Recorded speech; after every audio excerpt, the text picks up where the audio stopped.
হাফিজ, মূলত সাহিত্যের লোক ছিলাম, সেটাও খুব ভালো পারতাম এরকম না।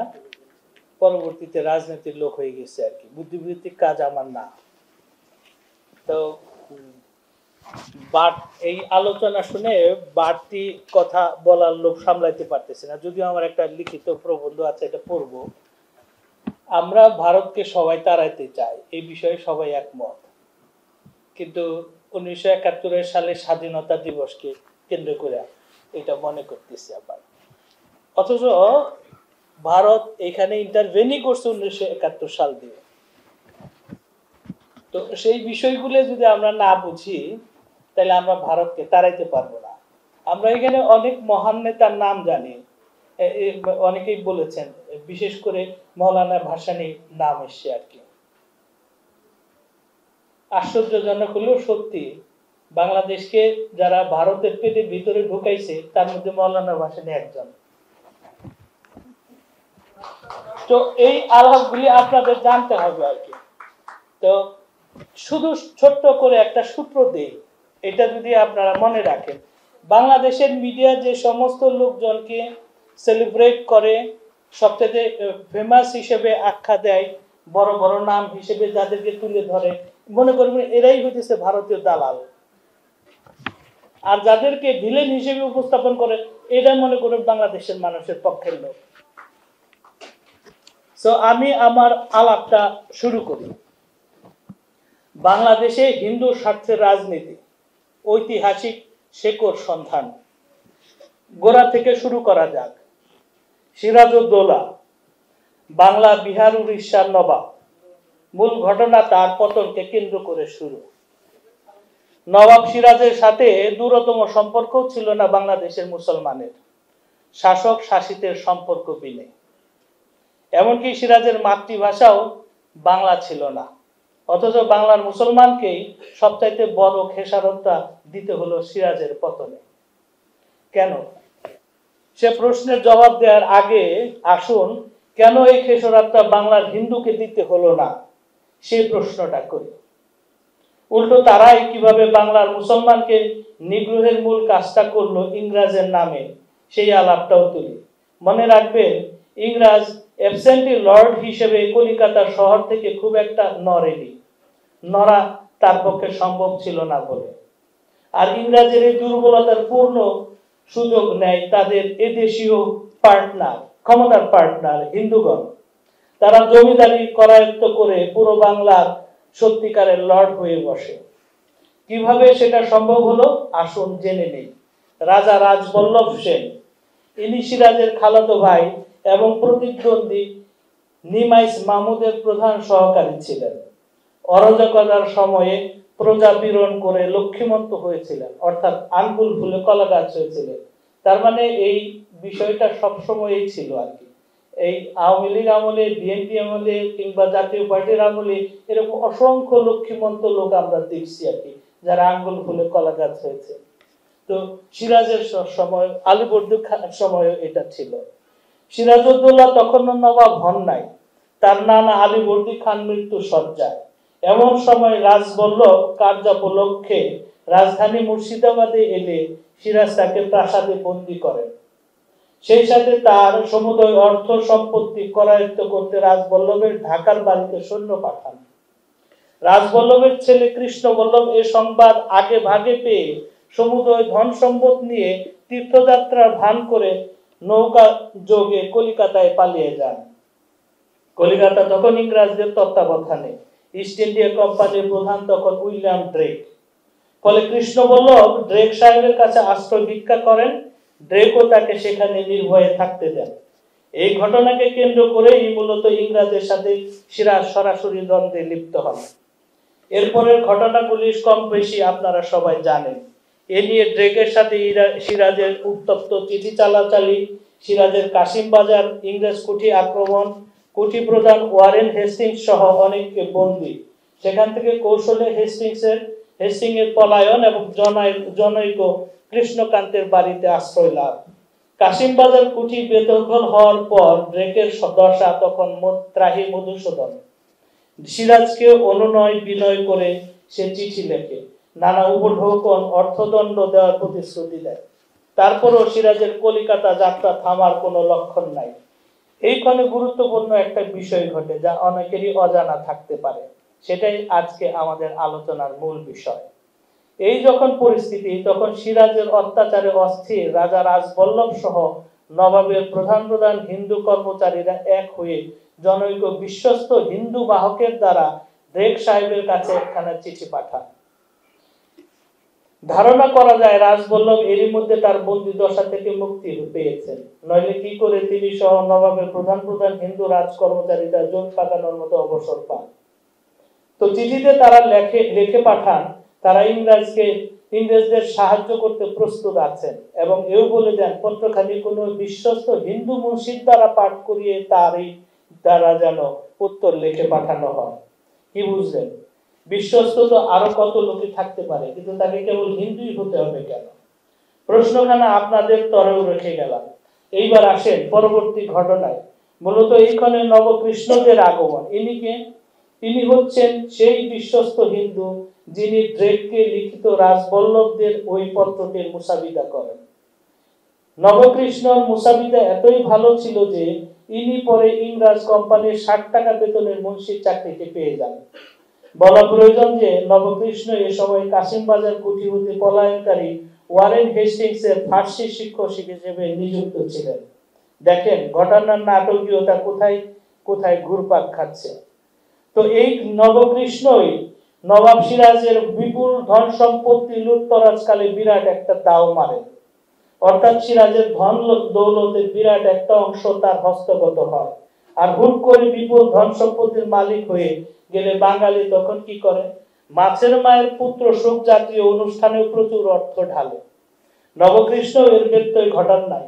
নিজের মায়ের শ্রাদ্ধে ওই সময় কয়েক লক্ষ টাকা ব্যয় করে সারা কলিকাতার লোককে খাওয়ান। ওই সময় কয়েক লক্ষ টাকা, এই সময় কত টাকা হতে পারে হিসাব করতে থাকো। ভাবছেন এই তথ্যের হদিস কোথায়? বলে রাখি, এটা কলকাতাস্থ শোভাবাজার নিবাসী মহারাজা নবকৃষ্ণ দেব বাহাদুরের জীবন চরিত হতে উদ্ধারকৃত। গোটা বইটা আমাদের কাছে আছে, কেউ চাইলে আমরা পিডিএফ দিতে পারবো, সমস্যা নেই।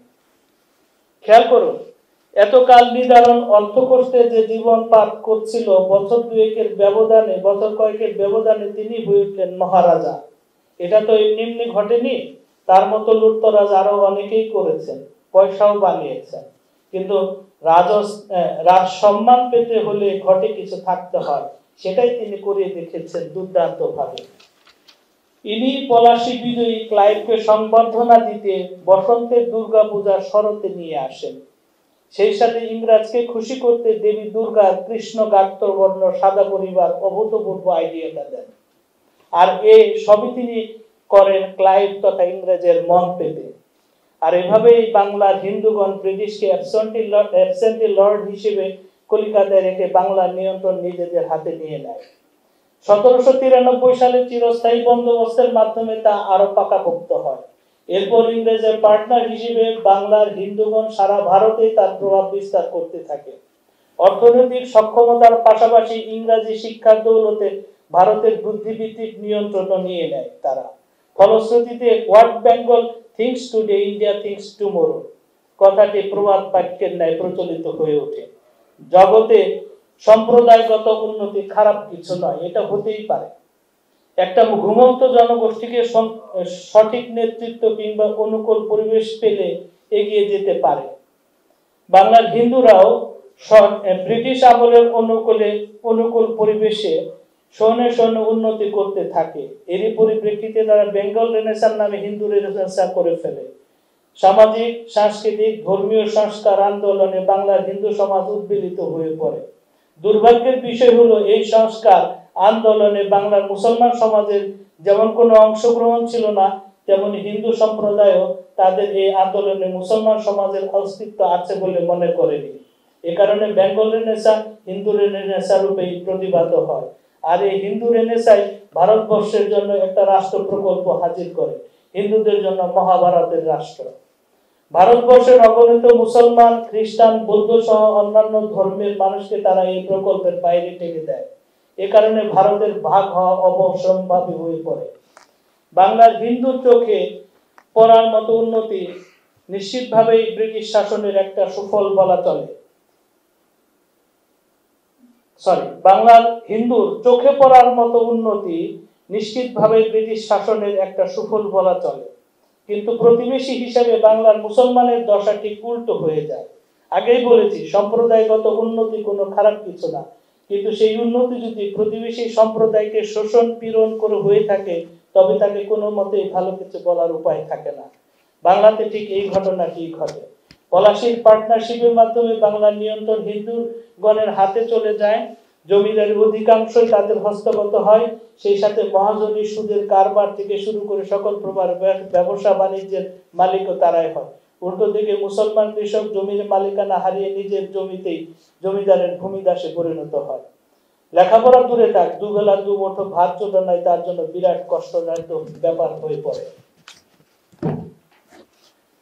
জমিদারের নিত্য নতুন খাজনা, শাস্তি ও শাস্তির ভয়ে মুসলমান কৃষকের প্রাণ অষ্টাগত হয়ে পড়ে। এরপরও তারা জমিদার ও ব্রিটিশ বিরোধী মনোভাব জিয়ে রেখেছে। মাঝে মধ্যে তারা বিদ্রোহ করেছে, লড়াই করেছে হারানো অধিকার ফিরে পাওয়ার জন্য। ফলশ্রুতিতে বেশি আষ্টে পৃষ্ঠে বাধা পড়েছে শোষণ ও নিপীড়নের জাতাকলে। এরই ধারাবাহিকতায় 1947 আসে। পূর্ব বাংলার মুসলমানগণ পাকিস্তান কায়েমের মাধ্যমে জমিদারতন্ত্রের গোটা কেটে দিতে সক্ষম হয়। জমিদাররা তাদের দলিল দস্তাবেজ নিয়ে কলিকাতায় থেকে যায়। পূর্ব বাংলার মুসলমান কৃষক তার জমির মালিকানা ফেরত পায়। এরপরও ষড়যন্ত্র থেমে রইল না।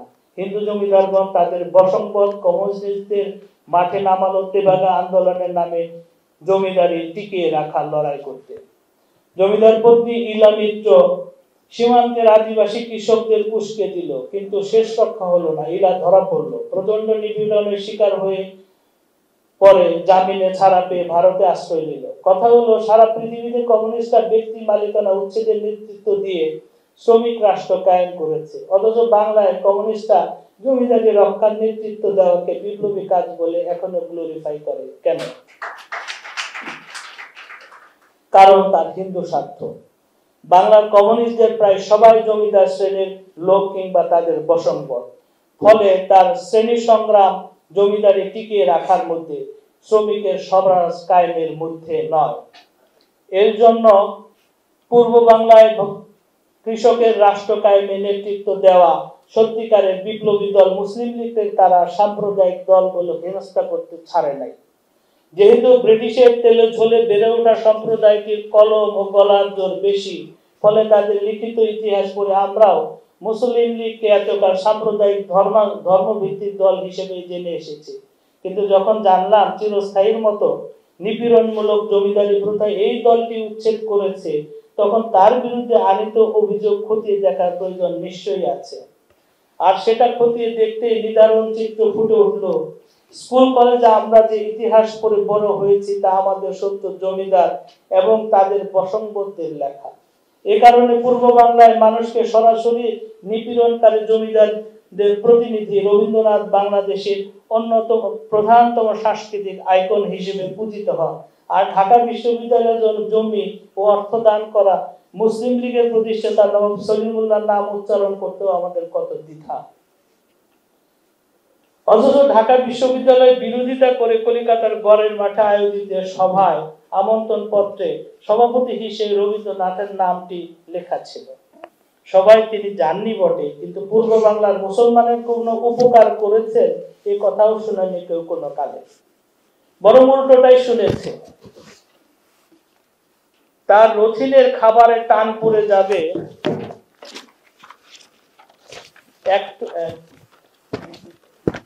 তার ছেলে রথিনের খাবারে টান পড়ে যাবে বলে এক টুকরো জমিও ছাড়েননি মুসলমান প্রজার উপকারে। এটা আমার কথা নয়, রবীন্দ্রনাথের প্রাইভেট সেক্রেটারি অমিয় চক্রবর্তীর কথা।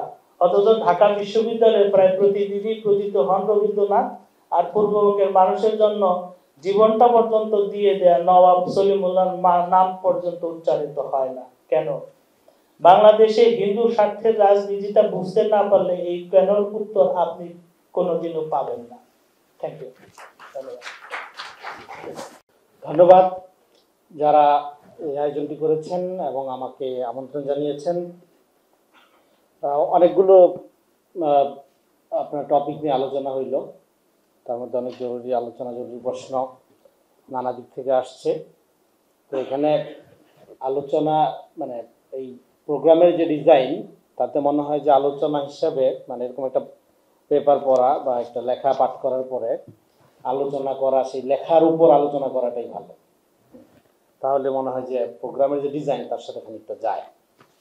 তো এইখানে ধরেন এই লেখাটা এই এই লেখা শুধু না, মানে এই বিষয়ে মুস্তাফিজ ভাইয়ের চিন্তা ভাবনা বা অন্যান্য লেখার সাথে আমরা আগের থেকে পরিচিত, আপনারা হয়তো অনেকে পরিচিত। ফলে পার্টিকুলারলি এই লেখাটাতে হয়তো অত বড় বিষয় আকারে আসে নাই, একটা প্রসঙ্গকে বা দুইটা প্রসঙ্গকে ধরে উনি প্রশ্নটা শুধু রাখছে, এটা কিন্তু এলাবোরেট করা হয়নি।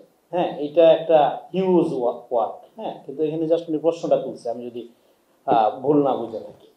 কিন্তু মূল কথা হলো আপনার ধরেন এখানে আপনার সন তারিখ বা বইয়ের রেফারেন্স, কোন বইয়ে এই তথ্য আছে, হ্যাঁ, এই লেখক এটা লিখছে কি না, এগুলো গুরুত্বপূর্ণ না।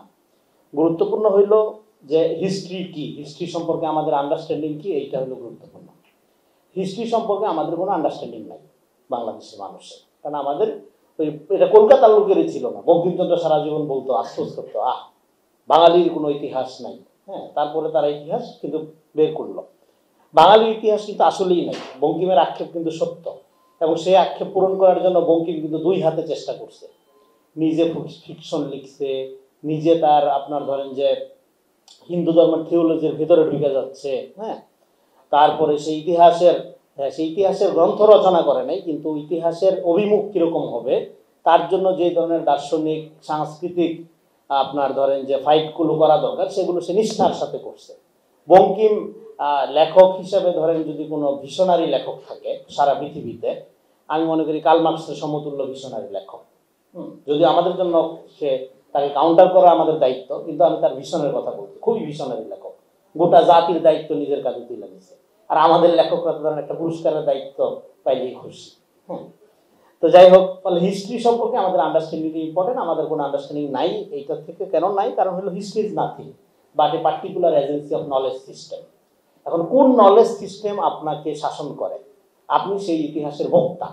আমরা এখানে ধরেন ভারতীয় বাঙালির যে সাংস্কৃতিক আধিপত্য, এটাকে আমি একটা টার্মিনোলজিতে মানে ব্যাখ্যা করার চেষ্টা করি, সেটা হলো সাবলেট কলোনিয়ালিজম।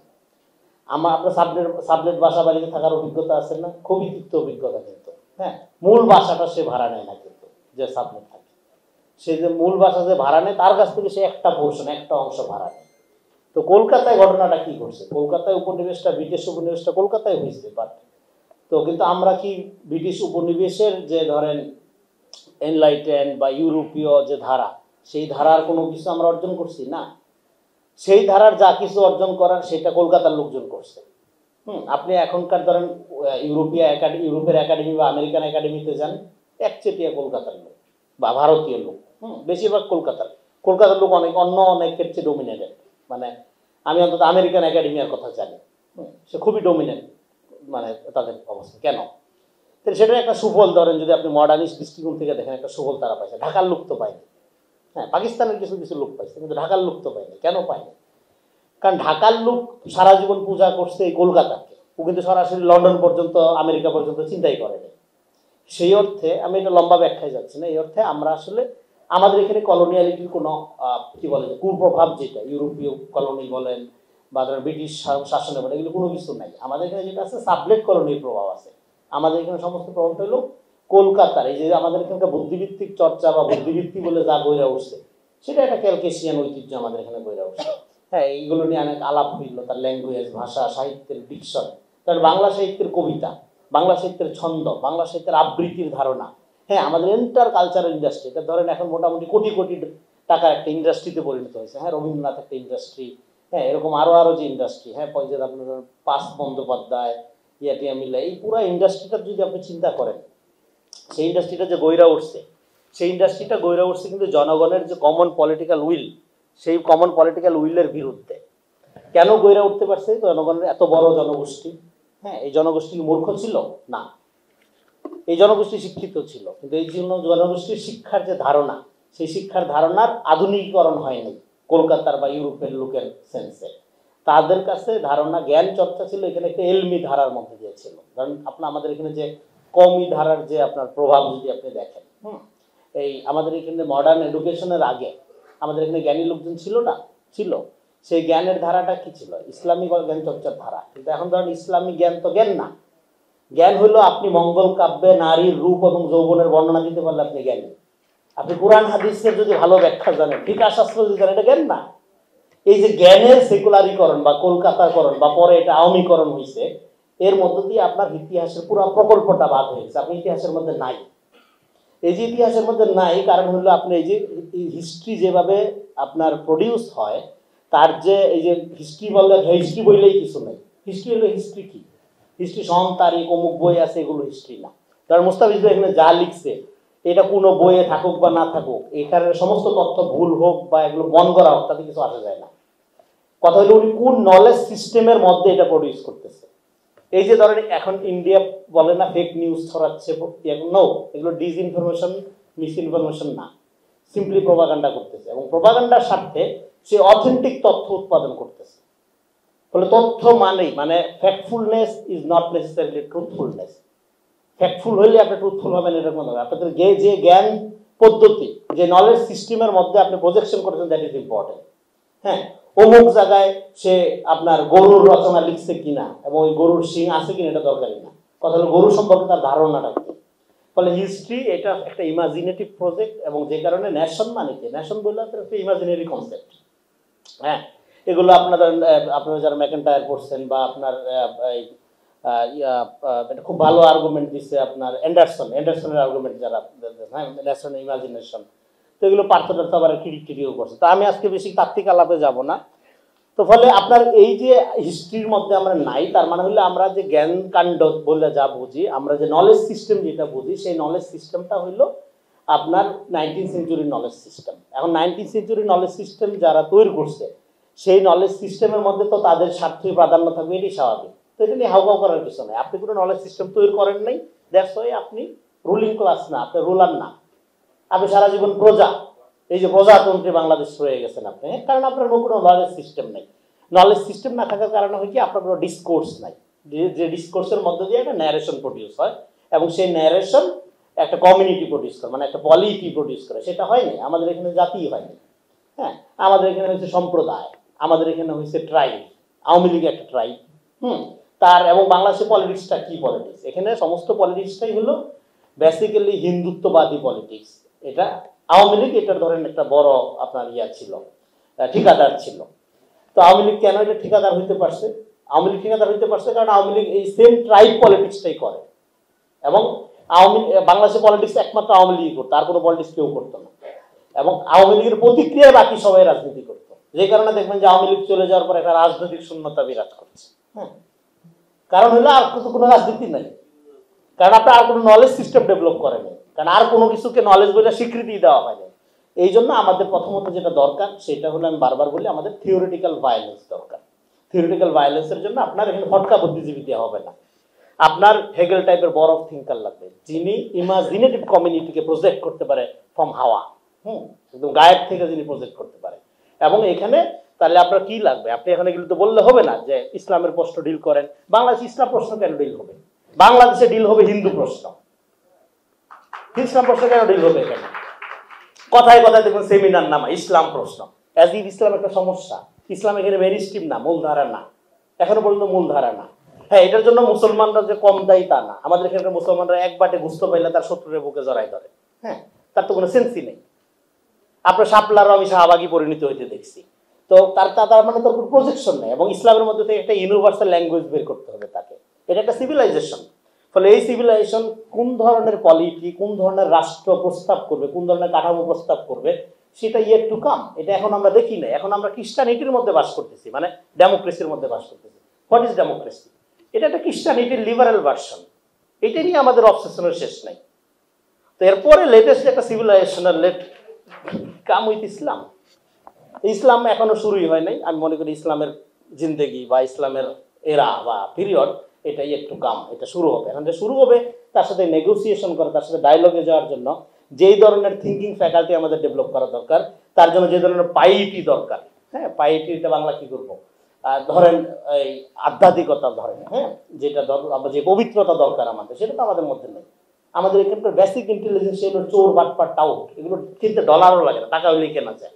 হ্যাঁ, তো আপনার এই এই অবস্থা থেকে তো আপনার এখানে হবে না। এখানে কিছু লোকজন আছে লুঙ্গি ধুতি বইরা ভং টং ধইরা, হ্যাঁ হ্যাঁ, অমুক ইসলাম, বেঙ্গল ইসলাম, টাঙ্গল ইসলাম যে করে, এবং এখানে ইসলামের ব্যাখ্যা যারা দেয়, হিন্দু সংস্কারবাদী আন্দোলনগুলোকে এখানে ইসলামের রিফর্ম আকারে এখানে এসে ফিট করতেছে।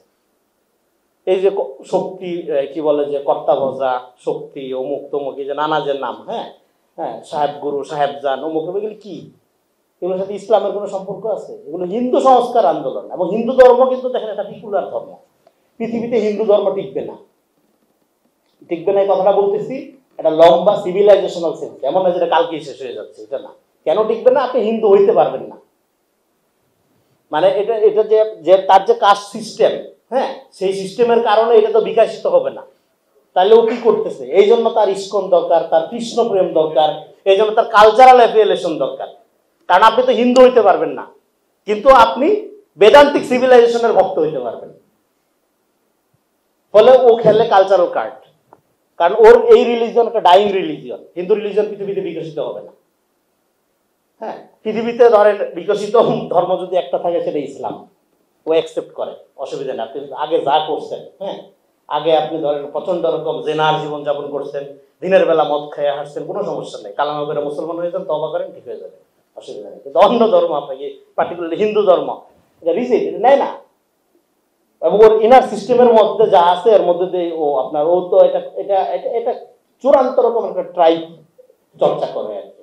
হ্যাঁ, তার ব্রাহ্মণের ছেলে ব্রাহ্মণ হবে, হ্যাঁ, তার বংশগতি, তারপরে রাশি টাশি দেখে, মানে এটা বেসিক্যালি আনসিভিলাইজড। হেগেল ভালো বলছিল যে এটা একটা ভালগার স্পিরিচুয়ালিটির জায়গা আর কি। না হলে কি গরুর মুখ খাওয়া, এটা কোনো মানে কোনো সভ্য লোকের দেখলেই তো গন্ধ লাগে জিনিসটা। এটা তো মানে কোনো হইতেই পারে না। বলে এই ধর্ম, এটা নিয়ে চিন্তা করারও কিছু নেই। আমাদের যদি চিন্তা করতে হবে, তাহলে একটা পয়েন্টে আলাপ শেষ করে দিই, তাহলে আমাদের একটা নলেজ সিস্টেম লাগবে, যে নলেজ সিস্টেমের মধ্য দিয়ে আমরা বেসিক্যালি আমাদের একটা পলিটি তৈরি করবো। এবং আমাদের পলিটি তৈরি হবে কোথা থেকে? আমাদের একটা ভ্যালু, এই জন্য আমরা বারবার বলছি এই অভ্যুত্থানের পরে আমাদের ইডিওলজি সমাজে থাকবে। রাষ্ট্র ইডিওসেন্ট্রিক হতে পারবে না। কারণ ইডিওলজি যখন আপনি ধরেন, ইভেন ডেমোক্রেসি, ডেমোক্রেসি কি? আমি বলছি ডেমোক্রেসি হলো বাংলাদেশে একটা আফিমের নাম, ধর্ম এখানে আফিম না। 54 বছর গণতন্ত্রের নামে কিন্তু আমাদের সর্বনাশ করা হয়েছে। শেখ হাসিনা যতবার গণতন্ত্রের কথা বলতো, আপনাদের কি মনে আছে? কোন আপনার গণতন্ত্রের জন্য প্রকৃত সংগ্রামকারী তারাও কিন্তু এতবার বলতো না, কিন্তু তার পরিণতি তো আমরা দেখছি। তার মানে ডেমোক্রেসি হলো এখানে রিয়েল আফিম। কেন আমরা ডেমোক্রেসির এখানে গণতন্ত্রের ধারণার আওয়ামীকরণ হয়েছে, মানে হিন্দুকরণ হয়েছে। কেন হয়েছে এটা? কারণ আপনি গণতন্ত্রকে যখন ইডিওসেন্ট্রিক করবেন, একটা ইডিওলজি আকারে চর্চা করবেন, ইট বিকাম ফ্যাসিজম। পৃথিবীতে কোনো ফ্যাসিজম, ইনক্লুডিং হিটলার, এটা ফ্যাসিজমের নাম নিয়ে আসেনি। হিউজ পপুলার একটা আপরাইজিং এর মধ্যে দিয়া জনসমর্থন নিয়ে আসছে। ফলে তাহলে যা ডেমোক্রেসি, ওকে, তাহলে recorrect the democracy, course of democracy কিভাবে করবেন? ডেমোক্রেসিকে আপনি ভ্যালু বেসড করতে হবে, ইডিওলজি বেসড না। ইডিওলজি বেসড ডেমোক্রেসি এটা অলওয়েজ ফ্যাসিজমের দিকে চলে যায়। এটা গ্লোবাল প্রবণতা, এটা শুধু বাংলাদেশ, পাকিস্তান, ইন্ডিয়া বা সাউথ আফ্রিকার সমস্যা না, এটা গ্লোবাল। ফলে বাংলাদেশের ডেমোক্রেসিকে আপনি মুখস্থভাবে ধরেন এটা আমেরিকার প্রেসক্রিপশন, ইন্ডিয়ার প্রেসক্রিপশন, এইভাবে নেওয়ার সুযোগ নেই। হ্যাঁ, বেঙ্গল ইসলাম বললে কোনো কিছু নাই, কিন্তু বেঙ্গল ডেমোক্রেসি বললে একটা কিছু হইতে পারে। সেইটা কি? সেইটা হলো ভ্যালু বেসড একটা আপনার রাষ্ট্র হইতে হবে, ইডিওলজি সমাজে থাকবে, রাষ্ট্রের কোনো ইডিওলজি থাকার দরকার নেই। এবং ভ্যালু বেসড ইডিওলজিটা আপনি কিভাবে করবেন? তাহলে আপনার একটা প্লুরাল, এটাকে বলে যে এথিক্যাল প্লুরালিটি। হ্যাঁ, এবং এথিক্স কোথা থেকে ডেরাইভ করে? সারা পৃথিবীতে কমন এথিক্স ডেরাইভ করে ফ্রম আ ফাউন্ডেশনাল ইডিওলজি। এখন ফাউন্ডেশনাল ইডিওলজি কি? ফাউন্ডেশনাল ইডিওলজি হইল বেশি না, 2-4টা আছে পৃথিবীতে। এর মধ্যে একমাত্র ফাউন্ডেশনাল ইডিওলজি উইদাউট গড হইল মার্কসিজম। তার মানে তার মধ্যে একটা কমপ্লিট কোড অফ লাইফ আছে, হ্যাঁ, তার উৎপাদন ব্যবস্থা, নীতি আছে, কিন্তু আর বাকি সবগুলোতেই, হ্যাঁ, যেমন ইসলাম, জুদাইজম, খ্রিস্টানিটি, এগুলো ফাউন্ডেশনাল ইডিওলজি, কিন্তু এগুলোর মধ্যে ইনক্লুডিং গডের কনসেপ্ট আছে। তো বাংলাদেশের ক্ষেত্রে এটা ডেফিনেটলি ইসলামের মধ্যে থেকে ডেরাইভ করবে বলে আমার ধারণা। সেটা কোন ইসলাম? সেটা আপনার সালাফিজম, সেটা আল কায়দা, যেটা জামাত ইসলাম, না শরিয়া? লেটস ডিবেট, এটা নিয়ে আপনি আলোচনা। এই জন্য ইসলামের কথা যারা বলবেন, আপনাদের একটা গ্লোবাল ল্যাঙ্গুয়েজ লাগবে, যে ল্যাঙ্গুয়েজের সাথে অন্যান্য কমিউনিটি আপনার কি বলে কানেক্ট করতে পারবে। এখন আমি যদি শরীয়তের পরিভাষায় কথা বলি, হ্যাঁ, আপনার মুখে দাড়ি নাই, মোরতাদ, হ্যাঁ, হবে না। হ্যাঁ, এবং আপনি রাষ্ট্রধর্ম, যার একটা, আমি সেদিন হুজুরদের সাথে কথা বলতেছিলাম, হুজুররা নানা কারণে আমার পছন্দ করে, হ্যাঁ, যেহেতু আমার ওই এন্টি আওয়ামী পজিশনের কারণে জঙ্গি হিসাবে, জামাত শিবির হিসাবে সুনাম আছে, সেই কারণে হয়তো পছন্দ করে।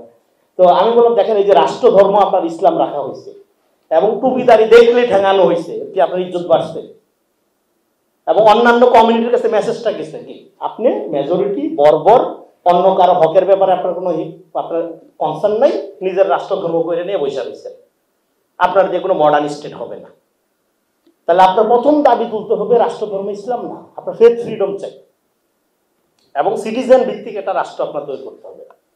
হ্যাঁ, এখানে বাঙালি মুসলমান একটা ফেক্টার। বাঙালি মুসলমান কিসের ব্যাপার? আমেরিকা, এদিকে আমেরিকার মতো আপনার একটা ফেডারেল জায়গা, আর এটা দেখুন যে European style, American Muslim, British Muslim, Christian dominated কান্ট্রিতে এইভাবে আপনার মুসলিম কমিউনিটিকে আইডেন্টিফাই করা হয়। ঠিক সেইভাবে যে বাঙালি মুসলমান বইলা যখন আপনার আইডেন্টিফাই করেন, আপনি যখন গ্লোরিফাই ফিল করেন, তার মানে আসলে আপনি পাওয়ারলেস, আপনি কালচারালি মাইনরিটি, সংখ্যায় মেজরিটি, এই জিনিসটা আপনি বুঝেন না।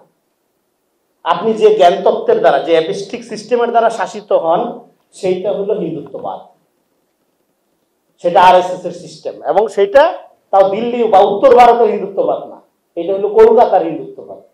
এবং এই সেই হিন্দুত্ববাদটার একটা প্রোগ্রেসিভ ভার্সন বাংলাদেশে চালু করা সম্ভব হয়েছে বিকজ অফ কলকাতায় 36 বছরের যে বাম শাসনটা ছিল না, ওই বাম শাসনের সাথে আমাদের এই সোভিয়েতপন্থী বাম, যেটাকে আমি বলি নন পলিটিক্যাল বামপন্থা, এই নন পলিটিক্যাল বামপন্থার যে একটা লিয়াজো বা একটা সখ্য, এইটা একটা আপনার ধরেন যে বড় রকম শক্তি আকারে এখানে হাজির হয়েছে, কালচারাল শক্তি, এবং পরে এটা একটা ইন্ডাস্ট্রি হয়ে উঠছে। এবং সেই ইন্ডাস্ট্রির মিডিয়াগুলো হইলো এই ধরনের প্রথম আলো, রেজিস্টার বা এরকম যে মিডিয়া আছে, এবং বাকিগুলো তারা ফলো করে। তো এখানে তাহলে আপনি এখন মিডিয়ার প্রশ্নটা তাহলে আপনি কিভাবে ডিল করবেন? যেমন মূলধারার মিডিয়া কথাটা আমরা শুনি, কিন্তু মূলধারার মিডিয়া আমার ধারণা আমরা বুঝি না। মূলধারার মিডিয়া এটা না যে এটা লোকজন ফলো করে, মূলধারার মিডিয়া বলতে এটা বোঝায় না যে লোকজন তার প্রচার সংখ্যা অনেক বেশি, মূলধারার মিডিয়া বলতে এটা বোঝায় না যে তার নিউজটা খুব পশ, মূলধারার মিডিয়া দেখতে এটা বোঝায় না যে তার এখানে পরিমণির ছবি ছাপা হয়। মূলধারার মিডিয়ার ব্যাপারটা হলো it's relationship with the power. Definitely প্রথম আলোর চেয়ে বাংলাদেশ প্রতিদিন অনেক বেশি চলে, কিন্তু এটা 2 পয়সার কোনো স্টেক নাই পাওয়ার। আমি বলে করি শাহবাগের পরাজিত শক্তি যারা, তাদের মধ্যে প্রথম আলো পায়োনিয়ার।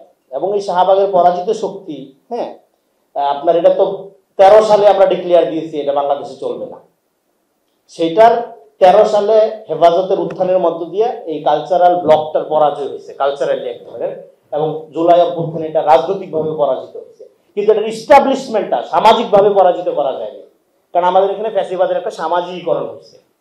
প্রথম আলো পড়াটা এটা একটা প্রেস্টিজের ব্যাপার, এটা একটা জাতে ওঠার ব্যাপার, শুধু পত্রিকা নয়, বলে না শুধুমাত্র পত্রিকা নয়, আরো বেশি কিছু, আরো বেশি কিছু কি গোমূত্র, হ্যাঁ, এই বেশি কিছুটা কি, হ্যাঁ, বাড়তি কিছুটা কি। তো এই জন্য এখানে যে গরু যারা কাটতে গেল, হ্যাঁ, তাদের উপর ব্রুটালি আমরা আক্রমণ হতে দেখলাম, এটা লাগলো কেন, পুলিশ দিয়ে পিটাইতে হইলো কেন? এটা সিম্বলটা বুঝতে হবে। সিম্বলটা হলো ও তো, আপনি তো দেবতারা কাইটা ফেলতে গেছেন, সিম্বলিক প্রটেস্ট খুবই পাওয়ারফুল। এটা অন্য অনেক সমালোচনা থাকতে পারে, কিন্তু সিম্বলিক প্রটেস্ট যদি আপনি আর্ট কালচারের দিক থেকেও দেখেন, এটা অ্যাস্থেটিক্যালি খুব সুপার। তো এই জন্য আমাদের থিওরিটিক্যাল ভায়োলেন্স যেটা বললাম, এই জায়গা থেকে আমাদের ফ্রেম করতে হবে, আমরা যে নলেজ সিস্টেমের মধ্যে আছে এর থেকে বাইরে হইতে হবে। চেঞ্জ দ্য ট্রেডিশন, আমাদের ঐতিহ্য বোঝা। দেখেন ফ্যাসিবাদ, উম্বার্তো ইকো বারবার বলছে যে ফ্যাসিবাদের চেয়ে ঐতিহ্য হইল পুরানা। আপনি যখনই ঐতিহ্য বোঝার মধ্যে ঢুকবেন, আপনি ফ্যাসিবাদের মধ্যে ঢুকবেন। তাহলে আপনার যে ঐতিহ্য দ্বারা হয়েছে, আমাকে সময় বেশি নিতেছে একটু, আর 5 মিনিট। তো আপনার এই যে ঐতিহ্য বোঝা, 1000 বছরের বাঙালি সংস্কৃতি, হ্যাঁ, ওই লাভ আগে কাইন্দা দিবে, এই জিনিসটা থেকে বাইরে হয়ে আসতে হবে। বাইরে হয়ে আসে না শুধু, এটাকে মাটির সাথে মিশাই ফেলতে হবে, ভায়োলেন্টলি এটা ধ্বংস করে দিতে হবে। ঐতিহ্য বোঝার সূত্র ধরে ফ্যাসিবাদ আসে। তো আবার 1000 বছরের সংস্কৃতির দরকার নেই। আপনি একটা ন্যাশন করবেন, সেই ন্যাশনটা একটা সিভিলাইজেশনাল ডিসকোর্সের মধ্যে ঢুকবে।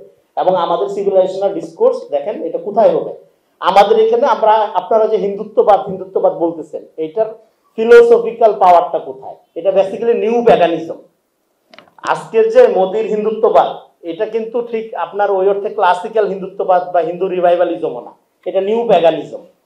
এখন নিউ প্যাগানিজমের সাথে ওয়েস্টার্ন পাওয়ার এজেন্সির একটা সম্পর্ক আছে, বিশেষ করে আপনাদের জায়নিস্ট ইস্টাবলিশমেন্টের একটা সম্পর্ক আছে, এটা পরিষ্কার বোঝা যায়।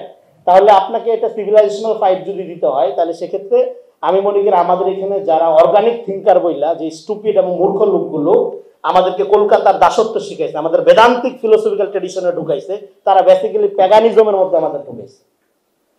আমাদের ট্রেডিশন তো গ্রিকো খ্রিস্টান সিভিলাইজেশন, যেটা তার হাত ধরে যদি ওয়েস্টার্ন সিভিলাইজেশন আসে, আপনি মুসলিম হিসাবে এই সিভিলাইজেশনের পার্ট।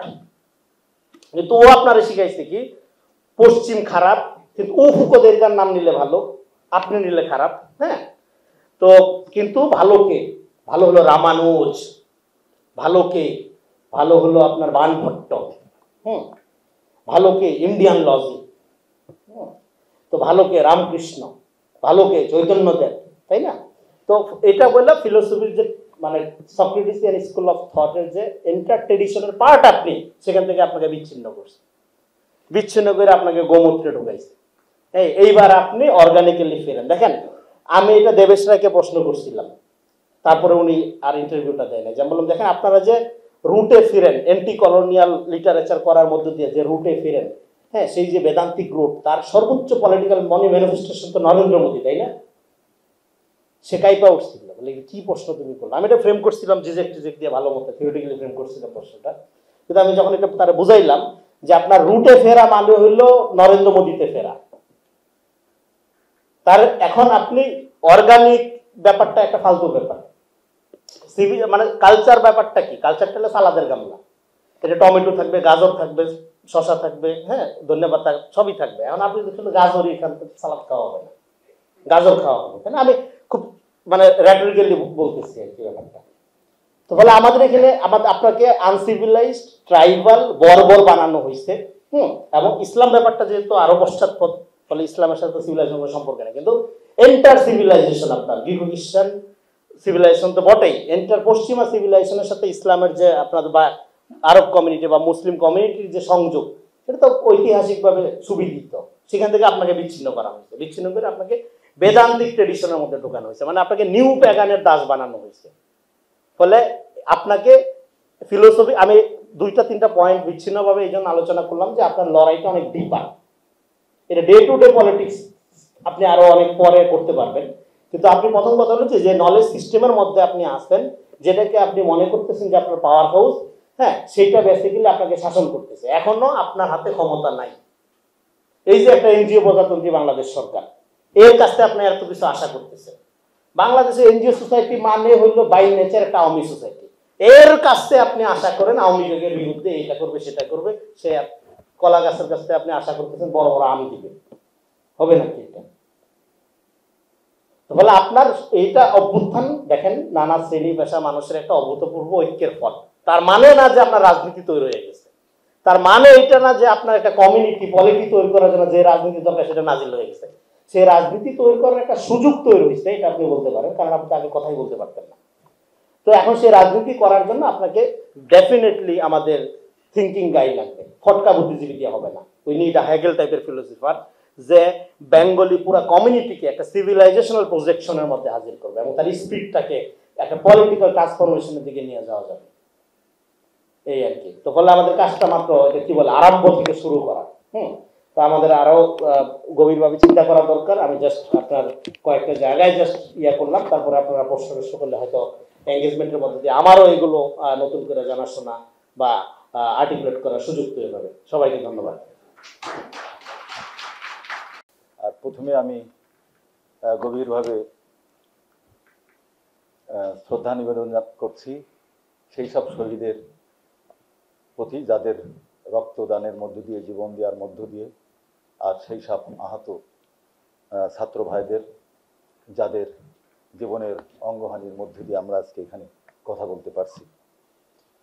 তো আর বেশি ওইদিকে না বলে যেটা বলি, যে আজকে আমাদের বিষয় মানে ব্যানারের বিষয় আর প্রবন্ধের বিষয়ের মধ্যে একটু পার্থক্য আছে।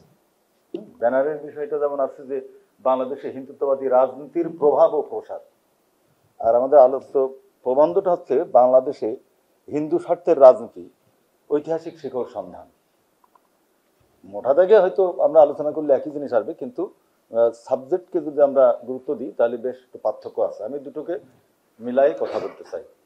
আমার কাছে অনেক বেশি সঠিক মনে হয়েছে যে আমাদের এই ব্যানারটার যে সাবজেক্ট, এটাই আমাদের এখন আলোচনাটা জরুরি। ওই শিরোনামটা জরুরি আর কি। ওই শিরোনামের মধ্যে এই বক্তব্য আসবে, কিন্তু ওই শিরোনামটা জরুরি যে বাংলাদেশে হিন্দুত্ববাদী রাজনীতির প্রভাবটা কি পরিমাণে আছে এবং সে কিভাবে প্রসারিত হচ্ছে। তো আবু মুস্তাফিজ ভাই খুব ভালো একটা প্রবন্ধ লিখেছেন এবং তিনি পাঠও করেছেন খুব সুন্দরভাবে, গল্পের মতো করেই পাঠ করেছেন। আর রনি অসাধারণভাবে আলোচনা করেছে, আমি মুগ্ধ হয়ে শুনছিলাম। তো আমি যেটা বলতে চাই যে বাংলাদেশে এই যে হিন্দুত্ববাদী রাজনীতির যে প্রভাব এবং তার প্রসার, এইটাকে পিন পয়েন্ট করা দরকার। কেননা এই যে 17টা বছর আমাদের পরে এই দেশে একজন শাসক শেখ হাসিনা বসেছিলেন, আসলে তিনি রক্ত মাংসের হয়তো এখানকার একজন মানুষ, দেহগতভাবে এখানকার মানুষ শেখ মুজিবুর মেয়ে, কিন্তু তার আত্মাটা ছিল ভারত। তাই আমরা বায়োলজিক্যালি যাকে তাড়িয়েছি, আসলে বায়োলজির সাথে সাথে যে আত্মাটাকে তাড়িয়েছি সেটা হচ্ছে ভারত। 1971 সালে আমরা পাকিস্তান রাষ্ট্রটা ভেঙেছিলাম, চেয়েছিলাম স্বাধীনতা, কিন্তু ওই দিন আমরা স্বাধীন হয়নি। রাষ্ট্রটা ভেঙে দুটো করেছিলাম। স্বাধীন হয়নি এই জন্য যে পশ্চিম পাকিস্তানি শাসকের হাত থেকে আমি ভারতের ব্রাহ্মণ্যবাদী শাসনের হাতে গিয়েছিলাম এবং আজ 53 বছর তাদের শাসনের অধীনে ছিলাম। এবং এটা খুব ট্র্যাজেডিক হচ্ছে এই যে ওই যে ব্রাহ্মণ্যবাদীদের যে রাজনীতি, এই রাজনীতির ফলই তো 47। এই রাজনীতি তাদের যে ব্রাহ্মণ্যবাদিতা, তাদের যে মানুষের প্রতি যে ঘৃণা, মুসলমানদেরকে সে যে চোখে দেখে, এই হাজার হাজার বছর ধরে এই ভূমিপুত্র হিসেবে এই মাটির এই সভ্যতা গড়ায় তো আমি ছিলাম, আমার পূর্বপুরুষ ছিল। কিন্তু তারা যখন হিন্দুত্ববাদী হয়ে উঠলো এবং একটা বড় অংশের মানুষকে তারা ঘৃণা শুরু করলো, তারই প্রেক্ষিতেই তো আমরা আলাদা হলাম, হয়ে আমরা মুসলমান ভাই ভাই হয়ে একটা রাষ্ট্র বানাতে গিয়েছি। আমরা আসলে একটা রাষ্ট্র বানাতে চেয়েছিলাম না, আমরা সেই সময় চেয়েছিলাম যে ঠিক আছে ভারত ভাগ হচ্ছে হোক, ভারত পাকিস্তান হোক, কিন্তু বাংলা আলাদা রাষ্ট্র থাকবে। আমাদের নির্বাচিত প্রতিনিধি কিন্তু সেই কথাই বলেছিলেন এবং সেক্ষেত্রে ব্রিটিশরাও একমত ছিল, পাকিস্তানের কায়েদ আজম জিন্নাও একমত ছিলেন। এবং নেহেরু গান্ধীর কাছে জিজ্ঞেস করলে তারা তখন বলে যে ওই বাংলার নেতা যে শ্যামাপ্রসাদ, তার কাছে শুনতে হবে। এবং শ্যামাপ্রসাদ বললেন যে ভারত ভাগ হয়ে ভারত পাকিস্তান হবে কিনা হবে এটা আমার কাছে কোনো বিষয়ই না, বাংলা ভাগ হতেই হবে।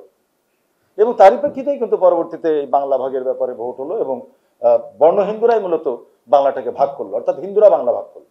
আজকে পশ্চিমবাংলার হিন্দুরা এখান থেকে বিতাড়িত বা চলে যাওয়া হিন্দুরা ওখানে যে বই লিখেছে, কান্নাকাটি করে, আমাদের বাড়িতে 2 তলা পুকুর ছিল, এ ছিল ও ছিল, সব ফেলে ছেড়ে এসেছি, আসলে এই সব গল্প তারা বলে। কিন্তু যাদের ভোটের কারণে যারা এটা ভাঙলো তাদের বিরুদ্ধে 2 লাইন কিন্তু ওর মধ্যে লেখেন, তাই না? এইটা হচ্ছে ব্যাপার। দেখেন এই পাশ থেকে সমস্ত হিন্দুরা অত্যাচারিত হয়ে গিয়েছিল এবং তারা যাওয়ার পরে পশ্চিমবাংলায় যত বড় বড় লেখক, সাহিত্যিক, শিল্পী, তারা তো সব এখান থেকে যাওয়া মানুষগুলো, প্রত্যেকেই কিন্তু দেখবেন কম বেশি লিখেছে, তাদের জীবনী লিখেছে, হিস্ট্রি লিখেছে, এবং তারা এখানে কি প্রাচুর্য তাদের ছিল এবং কি নির্মম অত্যাচারের মধ্যে দিয়ে তারা গেছে সেই বিশদ কাহিনীগুলো লিখেছে। দুর্ভাগ্য হচ্ছে যে ও পাশটাও তো কিছু মুসলমান এসেছিল, তারা কি খুব শখ করে এসেছে? কিন্তু দেখেন সেই শওকত আলী পড়েন, বদরউদ্দিন ওমর পড়েন, আমাদের ইলিয়াস আলী পড়েন, মানে ইলিয়াস ভাই পড়েন, যারা ওই পাশ থেকে এসেছে, কেউ কিন্তু ওই জীবনী লেখেনি যে ওই পাশে ব্রাহ্মণ বাবুরা তাদের সাথে কেমন আচরণ করেছিল, তারা ইতিহাস লেখেনি, তারা ওই স্মৃতিচারণ করেনি। এটা একটা দুর্ভাগ্য। এখন হিন্দুত্ববাদের প্রভাবের কথা যদি আমরা বলি, দেখেন এখানে অনেক কথা আসছে। হিন্দু তো ওইভাবে কোনো ধর্ম না, এটা আমার আপনার বলা দরকার নেই। নেহেরু তার বইয়ের মধ্যে লিখেছে না, কি এই হিন্দু ধর্ম, একটা আর্টিকেলে আছে, কি এই হিন্দু ধর্ম। উনি লিখছেন যে হিন্দু কোনো ধর্ম না, হিন্দু ইজ সংস্কৃতি। দেখুন হিন্দু নামটাই তো উপহার দিয়েছে মুসলমানরা, তাই না? আসলে তো হিন্দু বলে কিছু ছিল না পৃথিবীতে। সিন্ধু সভ্যতার অববাহিকায় যে মানুষরা, যে জনগোষ্ঠী বাস করে, তারা হচ্ছে হিন্দুস্তানি। ঘটনাচক্রে পার্সিয়ানরা তখন শাসন করতো। পার্সিয়ানরা, পার্সিতে শিন নেই, স নেই, শকে তারা হ উচ্চারণ করেছে। গ্রিকরা যখন এসছে তাদের ফন্টেও কিন্তু স ছিল না। এই যে ইন্ডু বলেছে, তারা ইন্ডু থেকে ইন্ডিয়া হয়েছে, ইন্দাস ভ্যালি, এটা গ্রিকরা ওইভাবে উচ্চারণ করেছে। আর পার্সিয়ানরা সিন্ধু নদীকে হ উচ্চারণ করেছিল, কারণ তাদের শিন নেই, স নেই। ফার্সিতে স নেই। তো সেই কারণেই তারা সিন্ধু অববাহিকার মানুষদেরকে হিন্দু অববাহিকার মানুষ, সিন্ধুকে হিন্দু বলেছে। তাহলে হিন্দু হচ্ছে এই সিন্ধু নদীর অববাহিকায় বসবাসকারী সমস্ত জনগোষ্ঠী। আই এম অলসো হিন্দু ওই অর্থে। যদি আমি বলি যে আমি সিন্ধু সভ্যতার উত্তরাধিকারী, তাহলে আমিও হিন্দু। তাহলে হিন্দু নামটা আজকে ওরা বলছে হিন্দু নাম তো আমরা দিয়েছি। আচ্ছা, হিন্দু ধর্মটা আসলো কত? এই যে আজকে যেটাকে এরা ধর্ম দান করেছে, এটা ইংরেজ আমলে, ইংরেজদের নির্দেশে, অর্থায়নে ম্যাক্স মুলার সাহেব, জার্মান পণ্ডিত ম্যাক্স মুলার সাহেব এই কমপ্লিট নামটা দিয়ে একটা ধর্ম বানাই দিয়েছে। এটা কেন? এটা ইংরেজদের প্রয়োজন ছিল। কেন? ইংরেজরা যার কাছ থেকে রাষ্ট্র ক্ষমতা নিয়েছিল, যাদের কাছ থেকে, সেই বিশাল জনগোষ্ঠীকে তাদের মোকাবেলা করা দরকার ছিল। কিন্তু হিন্দু তো অসংখ্য ভাগে, তারা লোকধর্ম আকারে ছিল, নানান ভাগে তাদের বিভক্ত, তাদের মধ্যে কোনো ঐক্য ছিল না। এখন এই টোটাল শ্রেণীটাকে যদি একটা জায়গায় ঐক্যবদ্ধ করা যায়, তাহলে ইংরেজের রাজনীতি করতে সুবিধা হয়। তখন তাদের দরকার ছিল একটা বোনাফাইড একটা ধর্ম, যেমন মুসলিম একটা ধর্ম, তার মধ্যে অনেক হয়তো শিয়া, সুন্নি, কাদিয়ানি, আপনি নানান কথা বলতে পারেন, কিন্তু এক আল্লাহ, এক নবী, এক কোরআন, এক হাদিস নিয়ে তো বিতর্ক নেই। হাদিস বাদ দেন, এক নবী, এক কোরআন, এক আল্লাহ নিয়ে বিতর্ক নেই। ফলে এই যে একটা পাওয়ার, এইরকম একটা পাওয়ারের জায়গায় হিন্দুদেরকে যদি আমরা এই জনগোষ্ঠীকে আনতে পারি, তাহলে ইংরেজদের সুবিধা হয়। কিন্তু ইংরেজরা এটা করতে গেল কেন? তারও আর একটু কারণ রয়েছে। দেখুন, আজকে খুব দুর্ভাগ্য যে এই আজকের এই হিন্দুরা লেখে মুসলমানরা বহিরাগত। কেন? সে এখানকার বায়োলজিক্যালি এখানকার মানুষ, তার ভূমিপুত্র এই মাটির, কিন্তু যে কিতাবটা সে গ্রহণ করেছে, এই কিতাবটা বাইরে থেকে এসছে, আরব থেকে এসছে, তাই তারা আমাদেরকে আর নেটিভ বলতে পারলো না, বহিরাগত বললো। আচ্ছা, পারস্যর যে ধর্ম, যেটা বেদ, এটা তো পার্সিয়ান থেকে এসছে, ভারতের পার্সিয়ান থেকে এসছে। তাহলে এখানকার ভূমিপুত্র তো ওইটা গ্রহণ করেছিল, তারা আজকে ব্রাহ্মণ, নিজেরা আজকে হিন্দু, তাহলে সে কেন বহিরাগত হবে না? সমস্ত মার্ক্সবাদীরা, মার্ক্সবাদ দর্শনটা কোথার থেকে এসছে? জার্মান থেকে এসছে। তাহলে এখানকার মার্ক্সবাদীরা বহিরাগত হবে? অর্থাৎ যে দর্শন আপনি ধারণ করেছেন, সেই দর্শন বাইরের থেকে এসেছে। ওই দর্শন ধারণ করলে যদি আপনি বহিরাগত হন, তাহলে অল দ্য লেফটিস্ট যারা মার্ক্সবাদী, তারা বহিরাগত। যারা বেদকে গ্রহণ করেছে তারা বহিরাগত। শুধু ইসলাম যারা কোরআন গ্রহণ করবে তারাই বহিরাগত হবে? এটা হলো একটা প্রশ্ন। কিন্তু এইভাবে হতে যেটা সমস্যা হয়েছে, এই বেদ আসার আগে এখানকার মানুষের মধ্যে কোনো ধর্মই ছিল না ওই অর্থে, থিওলজি অর্থে। এখানকার মানুষ প্রকৃতি পূজারী ছিল, যাদেরকে আমরা বড় লোকধর্ম বলতে পারি, তাই না? তো নানান ভাবে তারা প্রকৃতিকে পুজো করতো, তাদের মতোই তারা ছিল। বেদ আসার পরেই তো এখানকার মানুষকে তারা ভাগে বিভক্ত করলো, 4টে ভাগে, ব্রাহ্মণ, ক্ষত্রিয়, শূদ্র, বৈশ্য, এইভাবে ভাগ করলো করে এইটাকে সে হিন্দু বলছে। কিন্তু যারা এর মধ্যে আসলোই না, তাদের কি বললো? তারা কি হয়ে থাকলো? আমরা আজকে কি বলবো তারা কি হয়েছিল? দেখুন, এখানে বেদ আসছে কিন্তু খ্রিস্টপূর্ব 2500 থেকে 1500 সাল, এই সময়ের মধ্যে। খ্রিস্টপূর্ব 25 থেকে খ্রিস্টপূর্ব 1500 সালের মধ্যে বেদ আসা শুরু করেছে, এবং তার মধ্যে সে একটা ধর্মীয় রূপ নিয়ে বেদান্ত অনুসারী একটা গ্রুপ সে তৈরি করলো, যারা আজকে বর্ণ ভাগে ভাগ করেছে। কিন্তু এই 4 বর্ণের মধ্যে 2 ভাগ তো অচ্ছুত, তো তারাও ব্রাহ্মণদের বিরুদ্ধে। আর যারা এই টোটাল এই ফ্রেমের মধ্যে আসেনি, তারাও ব্রাহ্মণদের বিরুদ্ধে। তাহলে ব্রাহ্মণ মানে যদি আজকে হিন্দুত্ববাদ বলতে যদি ব্রাহ্মণ বলি, তারা সংখ্যালঘু। কিন্তু যে মানুষরা আসেনি তারা তো ওইভাবে থেকে গেল। এইবার যখন এর বিরোধিতা করতে গেল, এই ভারতের মানুষই তো বেদের বিরোধিতা করতে গেল, এই জাতপাতের বর্ণের বিরোধিতা করতে গেল। প্রথম আমরা দেখছি যে চারবাকরা বিরোধিতা করছে, তারপরে আমরা দেখছি মহাবীরের নেতৃত্বে বিদ্রোহ হচ্ছে, তারপরে আমরা দেখছি বৌদ্ধর নেতৃত্বে বিদ্রোহ হচ্ছে। সেই বৌদ্ধ আজকে বৌদ্ধ ধর্ম, মহাবীর আজকে জৈন ধর্ম, তার আগে চারবাকরা, এরা তো বিরোধ করেছে এর বিরুদ্ধে, কারণ এই জাতপাত তারা মানেনি, এই মাটিতে জাতপাত ছিল না। এবং বৌদ্ধরা শেষ পর্যন্ত দীর্ঘ সময় ধরে তারা এই পাল শাসন দিয়ে বাংলাকে তারা শাসন করেছিল, এবং দীর্ঘকাল ধরে এই দেশে মানুষের মধ্যে জাতপাতের প্রবলেম ছিল না। এখন আপনি সূক্ষ্ম কতগুলো জায়গায় দেখবেন, বৌদ্ধদের যে দর্শন, যেখানে জাতপাত ছিল না, আজকে যে গ্রেটার বাংলা আমরা ভাগ করে দিয়েছে রেড ক্লিপের পরে 2 বাংলা, এই গ্রেটার বাংলাদের মধ্যে বৌদ্ধ দর্শন বেশি মাত্রায় গ্রহণ করেছিল কোন অংশের মানুষ? হিস্ট্রি খুলে দেখেন, আমাদের এই অংশের মানুষ, ওই অংশ না। রেড ক্লিপ কিন্তু একটা দাগ দিয়েছে আর বাংলা দুটো হয়ে গেছে, ব্যাপারটা ঠিক এমন না। এই জনপদের এই মাটির ভূমিপুত্র হিসেবে চারিত্রিক ভাবেই তার মধ্যে একটু পার্থক্য আছে। সেটা কি? যে ওই বাংলার মানুষেরা জাতপাতটা ওন করত, ভিতরে ভিতরে যার ফলে বুদ্ধ যখন তার দর্শনটা নিয়ে আসছে এই বাংলায়, এই সেই বরেন্দ্রভূমি থেকে নিয়ে একদম মহাস্তাগান হয়ে আমাদের ময়নামতি, রূপবান, বিহার টিহার দিয়ে আপনি গোটা বাংলা কিন্তু বৌদ্ধ লীলাভূমি ছিল। অর্থাৎ এখানকার মানুষের মধ্যে জাতপাত ছিল না, তারা বেদের বিরুদ্ধে দাঁড়িয়েছে। আর এরপরে আপনি খেয়াল করেন যে যখন সেনরা এসেছিল এর আগে, সেনদেরও কিন্তু আমাদের এই বাংলা গ্রহণ করেনি, গ্রহণ করেছিল ওই বাংলা। কেন? সেনরা জাতপাত নিয়ে এসেছিল, তার মানে ওই বাংলার মানুষরা সেনদের গ্রহণ করেছে, এই বাংলা করেনি। আবার বুদ্ধকে এই বাংলা গ্রহণ করেছে, ওই বাংলা করেনি। এরপরে যখন ইসলাম আসছে, ইসলামও আপনি খেয়াল করে দেখবেন যে ইসলামও এই বাংলার মানুষ বেশি গ্রহণ করেছে, ওই বাংলা বেশি গ্রহণ করেনি। তাহলে এই বাংলার মানুষ, এই বাংলার মাটির সাথে ওই বাংলার মানুষ ও মাটির একটা পার্থক্য রয়েছে। সেটা কি? যে বৌদ্ধের ভিতরে জাতপাত নেই, ইসলামের ভিতরেও জাতপাত নেই, এই বাংলা কিন্তু এই দুটোই গ্রহণ করেছিল।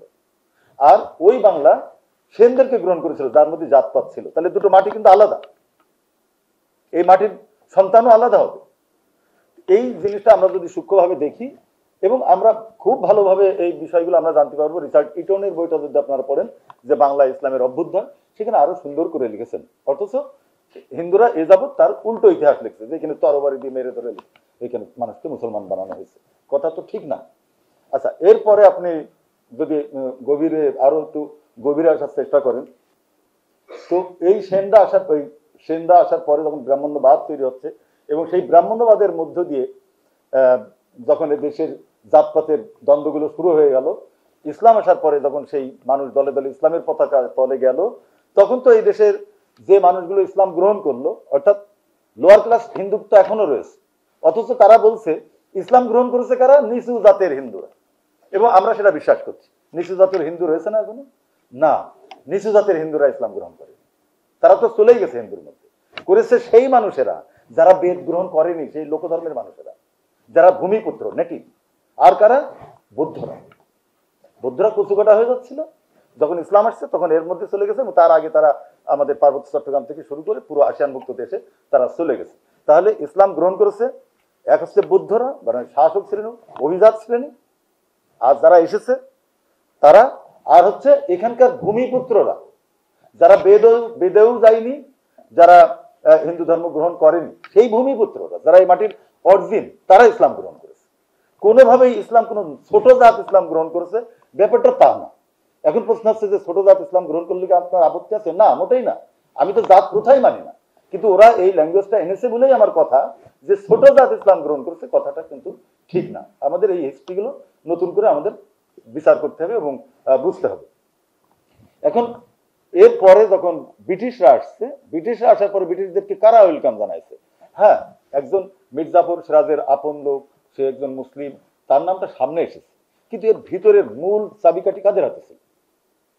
সেই জগৎ শেঠ, সেই রায়দুল্লভ, উমিসাদ, তারা তো এরাই কিন্তু মূল লোক। তারা ইংরেজদেরকে সহযোগিতা করলো, এবং ইংরেজরা আসার পরে এই যে বর্ণ হিন্দুরা, তারা ওয়েলকাম জানালো। এবং সমস্ত বড় বড় পণ্ডিতরা, এমনকি আপনার এই যে নিরঞ্জন চন্দ্ররাও বাবুরাও পর্যন্ত বলছে যে বাংলা আধুনিক হয়ে গেল কবে?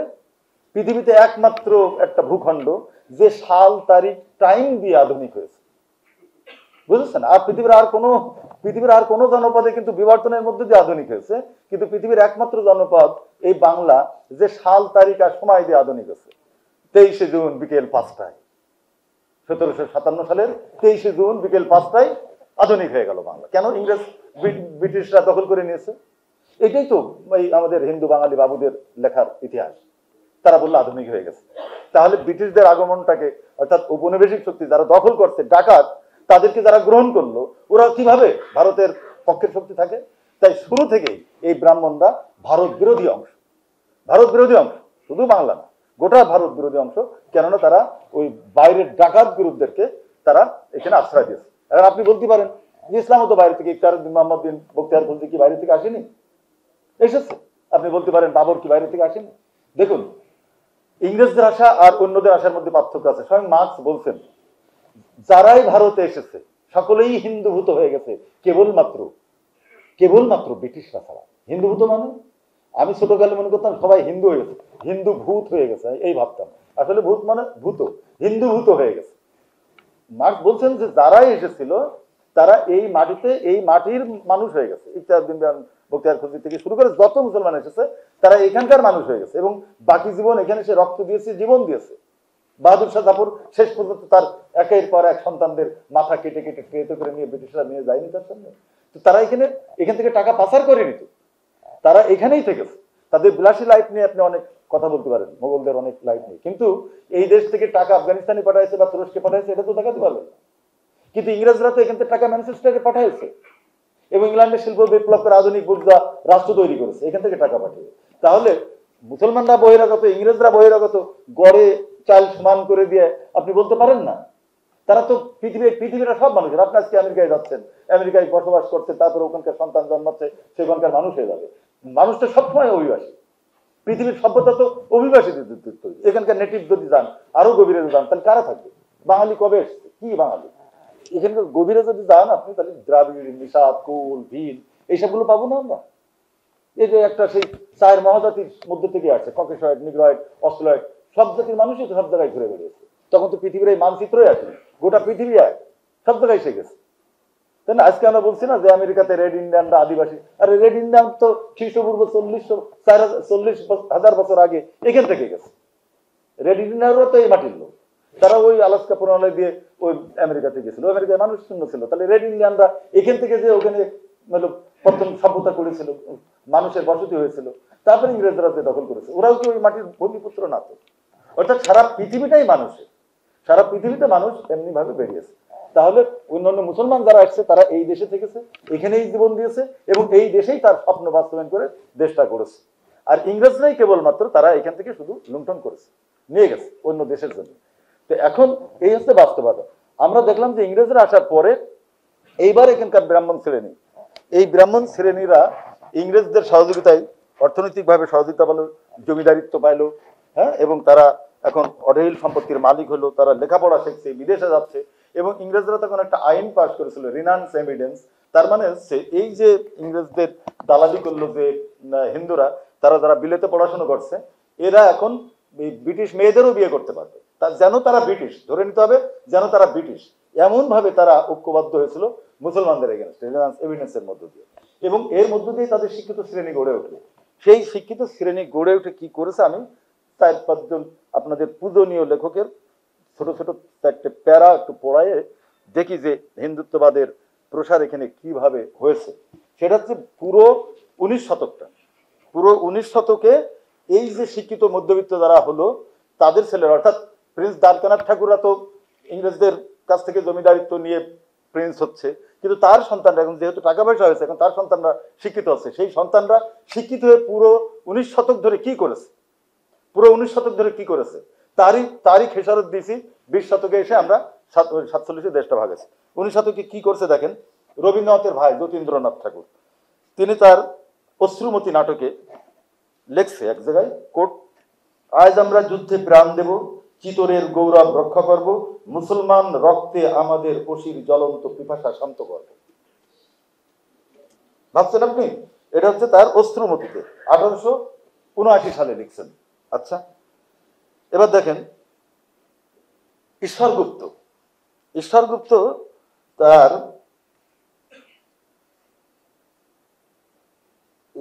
তার দিল্লির যুদ্ধ গ্রন্থে লিখছে 191 পৃষ্ঠায়। কি লিখছে দেখেন, কোট, একেবারে মারা যায় যত চাপ দেড়ে মানে দাঁড়িয়ে যত চাপ দেড়ে, হাঁসফাঁস করে যত প্যাঁচখোর নেড়ে, বিশেষত পাকা দাড়ি পেট মোটা ফুড়ে, রৌদ্র গিয়া পেটে ঢোকে, নেড়া মাথা ফুড়ে, কাজী কল্লা মিয়া মোল্লা দাড়ি পাল্লা ধরি, কাঁচা খোল্লা তোবাতুল্লাহ বলে আল্লাহ মরি। কি ধরনের মুসলমানদেরকে সে কি ধরনের ঘৃণার সাথে তার ওইখানে লেখছে সে ওই গ্রন্থে। দেখুন, বঙ্কিমচন্দ্র, যাকে আমরা সম্মান দিতে দিতে ঈশ্বরের পর্যায়ে নিয়ে গেছি, মার্চ পর্যন্ত এনেছি, এরপরে বঙ্কিমকে আমরা ঈশ্বরে নিয়ে যাবো, ঠিক আছে?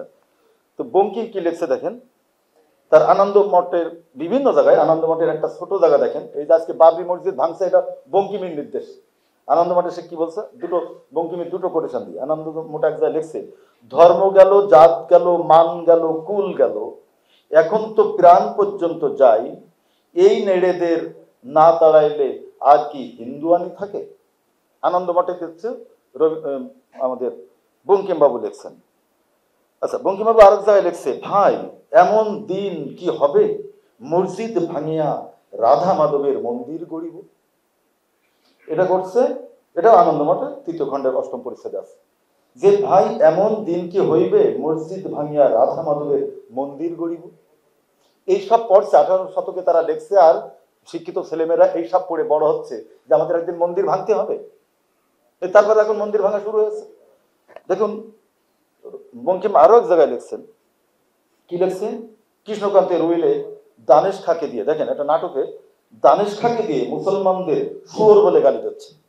দানেশ খা একটা চরিত্র, সে মুসলমানদেরকে শুয়োর বলছে। আচ্ছা, রাজসিংহ উপন্যাসে কতিপয় স্ত্রী লোককে দিয়ে তিনি সম্রাট আওরঙ্গজেবের মুখে লাথি মারার ব্যবস্থা করেছে। এটা অভিনয়ের মধ্যে সম্রাট আওরঙ্গজেবের মুখে কিছু মহিলা এসে জুতা মারছে, নাটকের ভিতরে আছে। আপনারা কি কনসেন্ট্রেশন আছে? আমি দ্রুত শেষ করছি। হ্যাঁ, নাটকের ভিতরে সে চরিত্র দিয়ে মেয়েদেরকে দিয়ে আওরঙ্গজেবের মুখে জুতা মারছে।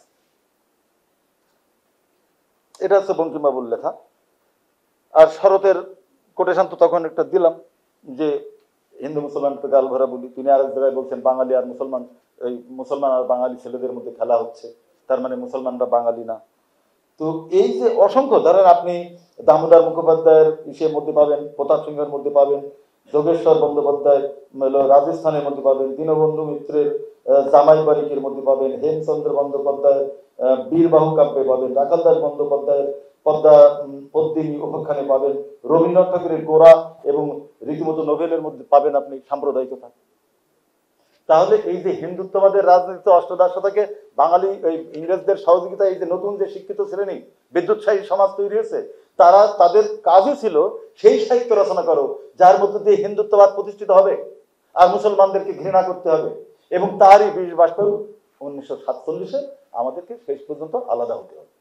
আমাদের রক্ত দিয়ে, যে আমরা আজকে টাকা খরচ করে ভারতে কি দেখতে যাই, কোন লোকটা মন্দির দেখতে যায়? আমরা তো দেখতে যাই তাজমহল দেখতে যাই, আমরা ওই যত প্রকার মুসলমান সৃষ্টি আছে সেগুলো দেখতে যাই।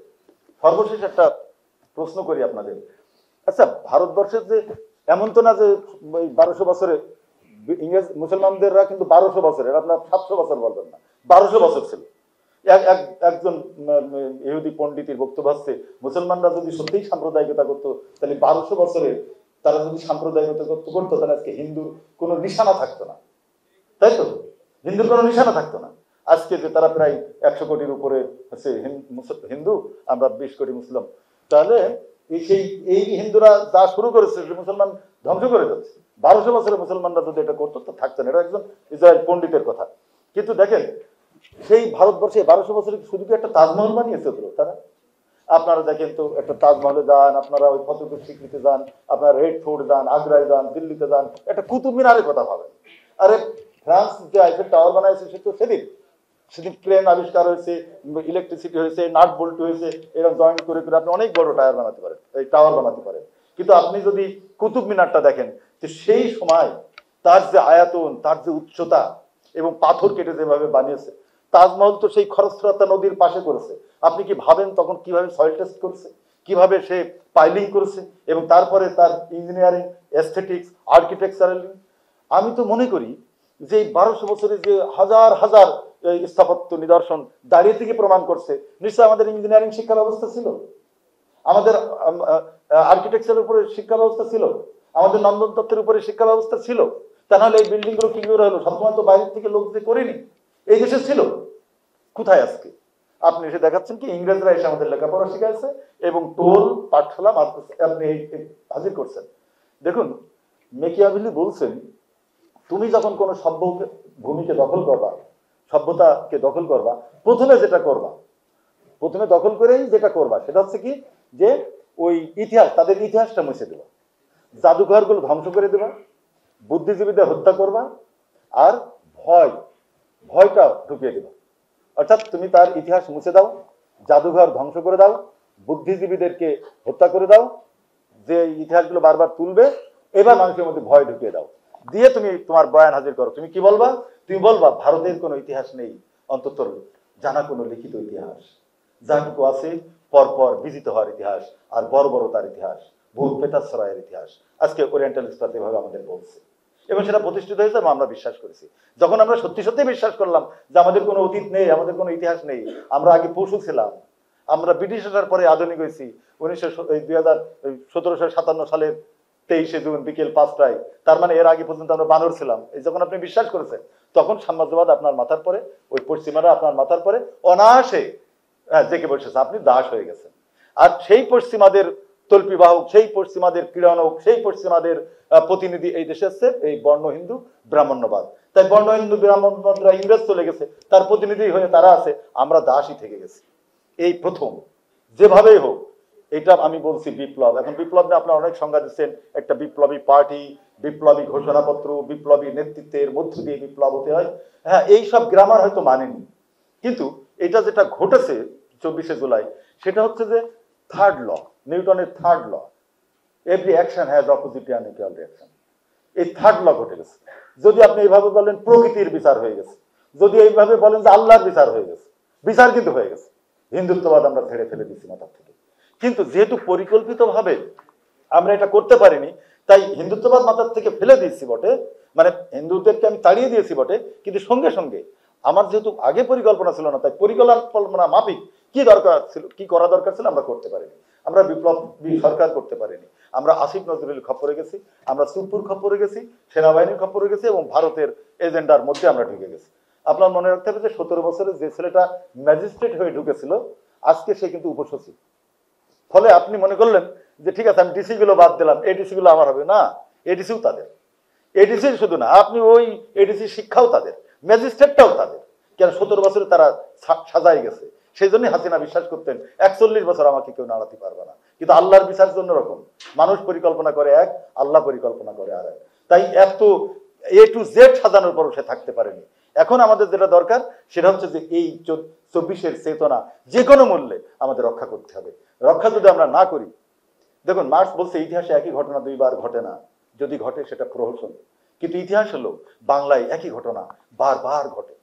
মার্কস বলছে যে বাংলার মানুষ অনেকটা গাছের মতো, গতরে বাড়ে, জায়গা থেকে নড়ে না। জায়গা থেকে মানে চিন্তা থেকে, চিন্তার কোনো বিকাশ নেই। আমাদের এই সব ট্যাবুগুলো ভাঙতে হবে, আমাদের চিন্তাকে বিকশিত করতে হবে। 24-এর চেতনাই হচ্ছে আমাদের মুক্তির চেতনা। এই চেতনাই পারে এই রুট, এই যে আমি এই মাটির আদি সন্তান, আমি এই রুট আমাকে আমাদের ধারণ করতে হবে এবং ভারতের হাত থেকে আমরা স্বাধীন হয়েছি, এই স্বাধীন অনন্তকাল থাকবো। সকলকে এই দিকে থাকার জন্য, সচেতন থাকার জন্য, যেন আমাদের কোনো ভুল, আমাদের এই মুহূর্তের কোনো ছবি, মনে রাখতে হবে এখনো পৃথিবী টেররের মধ্যে আছে, এখনো পর্যন্ত ইসলামোফোবিয়ার মধ্যে আছে। আপনার এমন কোনো কাজ করা যাবে না যে ছবিটা তারা মার্কেটিং করতে পারে এই মুহূর্তে। ওয়েট অ্যান্ড সি, আমার এমন কাজ করা যাবে না যে ছবিটা তাদের মার্কেটিং এ সহযোগিতা করে। কারণ আমাদের অনেক দূর পাড়ি দিতে হবে, অনেক কঠিন প্রাচীর অতিক্রম করতে হবে। হাসিনাকে উচ্ছেদ করা যত সহজ, তার থেকে অনেক বেশি কঠিন হচ্ছে এখনকার রাজনৈতিক পরিস্থিতি। আমরা কিন্তু একটা সুতোর পারে আছি, আমরা কিন্তু একটা জ্বলন্ত আগুনের উপরে হেঁটে যাচ্ছি। এখানে কোনো প্রকার আবেগের কোনো স্থান নেই। খুবই লজিক্যালি, খুবই ধৈর্য ধরে পরিস্থিতিকে মোকাবেলা করে হিন্দুত্ববাদকে আমরা হাসিনাকে তাড়াইছি, অর্থাৎ ভারতের এজেন্টকে তাড়াইছি। এবার তার শিকড় শুদ্ধ আমরা এখান থেকে সরাই দিয়ে আমরা স্বাধীন এবং মুক্ত থাকবো। সকলকে ধন্যবাদ।